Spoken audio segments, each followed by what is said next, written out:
Have you ever gone to a party, had an absolutely amazing time, but then came home feeling like you'd run a marathon? Or, hey, maybe you're the total opposite. You actually get more hyped up the longer the party goes on. Well, this isn't about being friendly or shy. It's all about your social energy. And today we're going to get into the surprising science behind what we call your social battery. I mean, really think about it. You're laughing with your best friends, you're having the best time, and then, boom, out of nowhere, you feel this massive urge to just disappear, find a quiet corner, go home. If that sounds even a little bit familiar, you know exactly what I'm talking about. It's an incredibly common feeling, and the reasons for it are literally wired deep inside our brains. So what even is a social battery? It's honestly the perfect metaphor for our ability to just, people. Now, it's not some formal medical diagnosis or anything, but it perfectly captures that feeling of having a limited supply of social juice. And just like your phone, it gets drained and it needs to be recharged. But here's the most important part. Not everyone's battery is the same size, and we all charge up in completely different ways. Okay, so first up, let's look at the introvert's operating system. And we've got to get something straight right away. This has nothing to do with being shy or antisocial. So many introverts are super charismatic, they can be the life of the party. The real difference is all about energy management. For an introvert, pretty much every social interaction spends energy, and solitude is how they plug back in to get to 100%.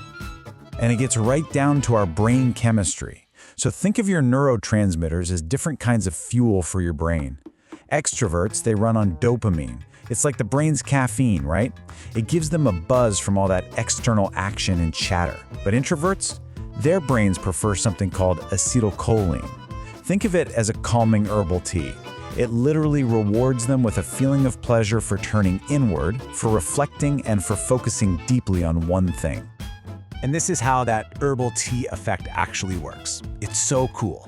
When an introvert's brain gets information, it travels along this longer, more complicated pathway. It winds through all these parts of the brain that are tied to long-term memory and deep planning. So when an introvert pauses before they speak, they're not being slow.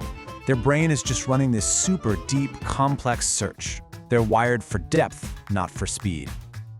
All right, let's flip the coin and look at the extrovert's operating system.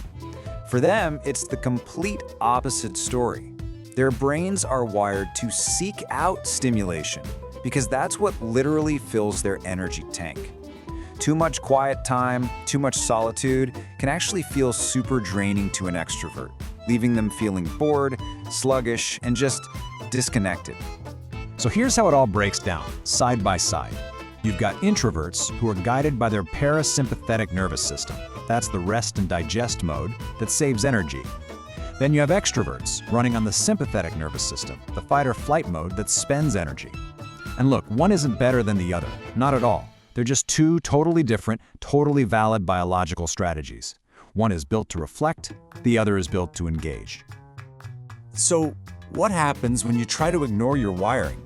When an introvert says yes to one too many happy hours, or an extrovert is stuck working from home alone for way too long. Well, you start getting those low battery warnings, and if you ignore them, you head straight for total social burnout. You can think of these as the warning lights flashing on your personal dashboard. According to Psych Central, social exhaustion is way more than just feeling tired. It can show up as being irritable for no reason, brain fog, even physical stuff like headaches. It's that feeling of hitting a wall where you just literally cannot people anymore. Seeing these signs early is everything if you want to avoid a complete system shutdown. And believe it or not, that wall can show up surprisingly fast. Some research shows that for a lot of people, just 3 hours of socializing can lead to serious fatigue. That's it. A single long dinner or one afternoon event could be enough to totally drain your battery if you're not careful. Okay, so we get the science, we get the warning signs. Now for the important part. What do we actually do about it? How can we recharge our batteries so we can stay connected without feeling totally wiped out? Let's get into the strategies. Honestly, managing your energy really comes down to 3 key things. First, you have to know what drains you the most. Is it big crowds? Is it small talk? Is it being on video calls all day? Second, you have to set boundaries. That means getting comfortable with saying no, or maybe just deciding ahead of time that you'll leave a party after a couple of hours. And third, and this is a big one, you have to schedule your solitude. Treat your recharge time like it's the most important meeting in your calendar, because it is. And this distinction is so important.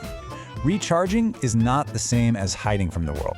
Restorative solitude is something you choose. It's intentional time you take to reconnect with yourself. Draining isolation, on the other hand, is what happens when you're so burnt out that you're forced to avoid people, which, ironically, can just make you feel even more disconnected. The goal isn't to retreat, it's to recover. This quote just changes everything, doesn't it? If you're an introvert, your need for quiet time is not some kind of flaw you need to fix. As author Hallie Girth puts it, being an introvert isn't a struggle, it's your superpower. That quiet time is what fuels your deep thinking, your empathy, your creativity. Honoring your energy isn't selfish. It's actually essential for you to bring your best self to the world. So let's leave it here. Understanding the science is the first step, but actually applying it is the game changer. Whether you're an introvert who needs to schedule that quiet time or an extrovert who needs to make sure you get enough connection, just knowing how your battery works gives you the power to manage it. So the real question is, how are you going to honor your own unique energy?